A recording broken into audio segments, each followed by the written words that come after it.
Okay, YouTube, in this video we're going to be introducing the concept of the unit circle. And so the first thing we want to do is essentially this. When we talk about the unit circle, we're referring to a circle that essentially has a radius of 1. And that's where the name unit circle comes from.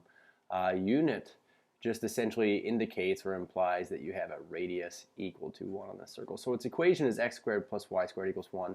And it's centered at the origin. And we can see this circle, I guess, indicated here. Now, when we look at this, one thing that is pretty profound with respect to, I guess, the unit circle is this. When you look at the angle in between here, this would be, usually we use the letter theta. They're using the letter t in this instance in this diagram here. But we know that this angle, which we usually use theta for, t, is usually as big as how many times the radius length fits into the arc length here. So the profound thing essentially is this.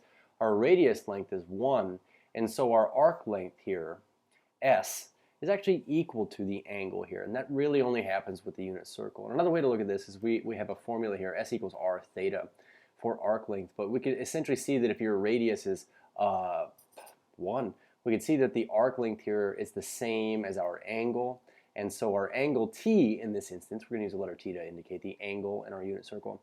Essentially, we're going to say that our arc length is t. So you're going to see constantly in all these illustrations here that the arc length from 1, 0 out to this point, suppose we're going to label this xy on the terminal side. That arc length, they're going to label it t, but they're really saying that that represents the angle that is the central angle in this situation. But essentially, the profound thing about the unit circle is that it does have a radius of 1. And the only reason I mention that here is because what we're going to be doing is saying, well then, any angle t that is a central angle in this circle here, what we could say is that there's some point xy that lies at the end of its arc here, or on its terminal side.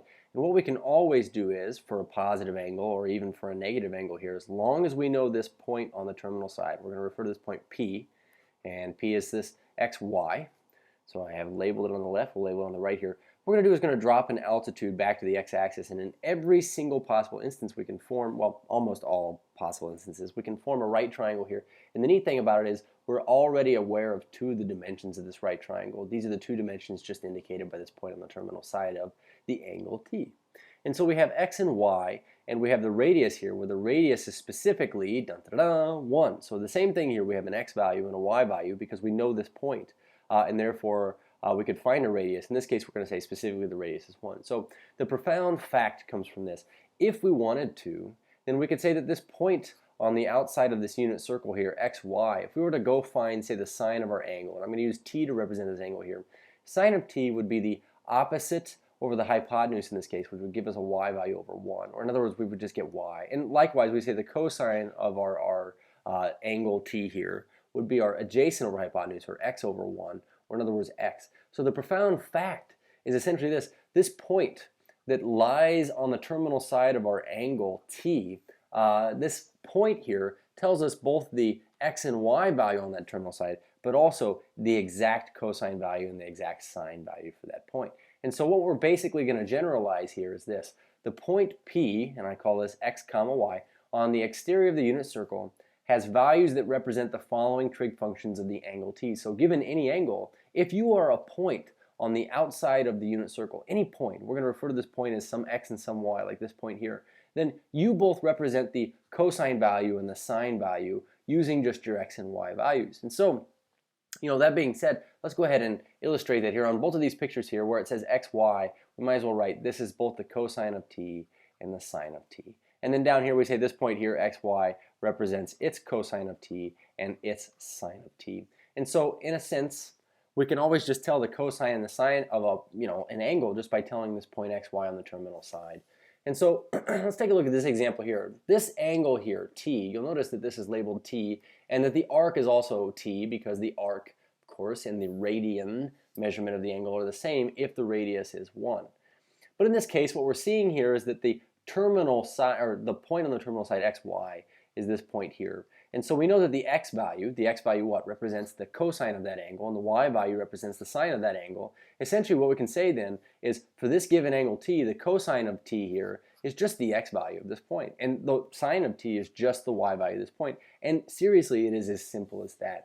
And so what we're going to do is we're going to define, using the unit circle, or the circle of radius 1, the 6 trig functions of an angle t. So if we say t, if t represents a real number, we're going to write a little note here. If t represents an angle, kind of. We say then the point P, that is x comma y, is a point on the unit circle that corresponds to that angle, and also that this is true. So our sine value here, we're going to write underneath our point here, we're going to say our point xy is also the cosine of t and the sine of t respectively here. So we have the cosine of t is our x value, the sine of t is our y value.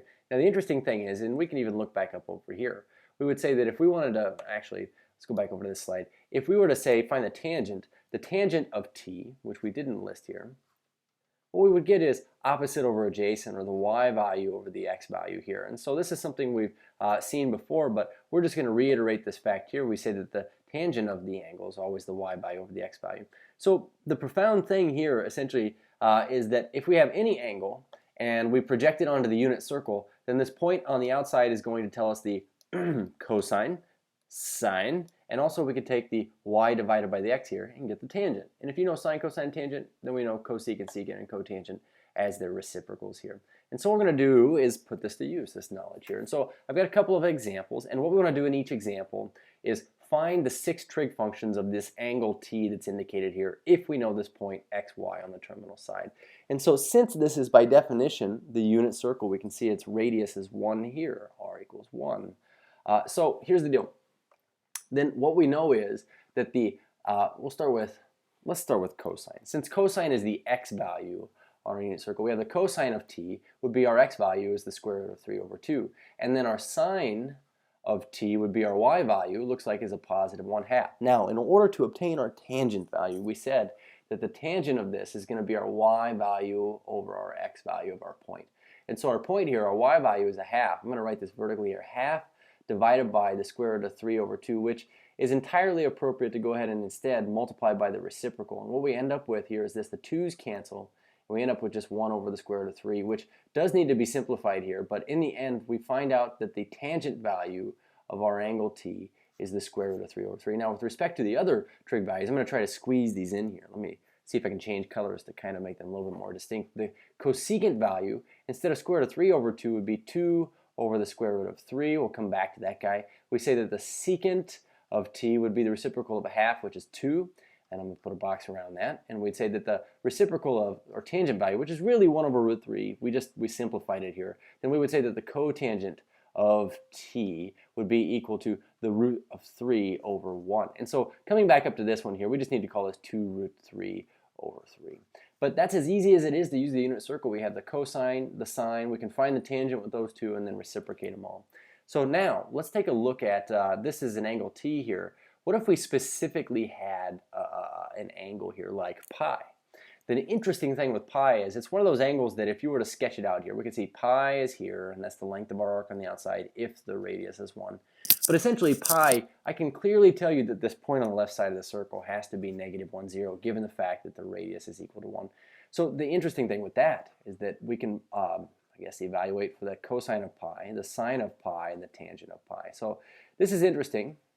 When we look at the cosine of pi, we'd say, well, the cosine is the x value. We just get -1. The sine of pi is our y value. We get 0. And our tangent value would be our y divided by our x. We're going to go ahead and write this out explicitly, but 0 divided by anything is always 0.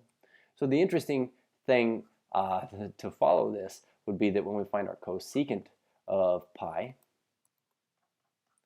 secant of pi, and cotangent of pi, what's going to happen is we're going to have to reciprocate our initial values. And so -1, when we, I guess, list these as fractions, we could put a 1 underneath all of these. We say -1 over 1, flip that over, it's 1 over -1, it's still -1, okay? And secant, now 0 over 1 becomes 1 over 0. And so this becomes what we say is undefined. And same thing's going to happen here, we're going to get undefined. So one thing worth noting in this video is that the reciprocal of 0, okay, puts a 0 in the denominator and makes it undefined. But likewise, if something's undefined, it means that we have some constant over 0, okay? Flip this back over, it would become 0 again. So the reciprocal of undefined is always 0, and the reciprocal of 0 is undefined. But with respect to the unit circle, any unit circle with a radius of 1 centered at the origin, its points on the exterior tell us both the cosine and the sine of that angle at which that terminates. Cheers.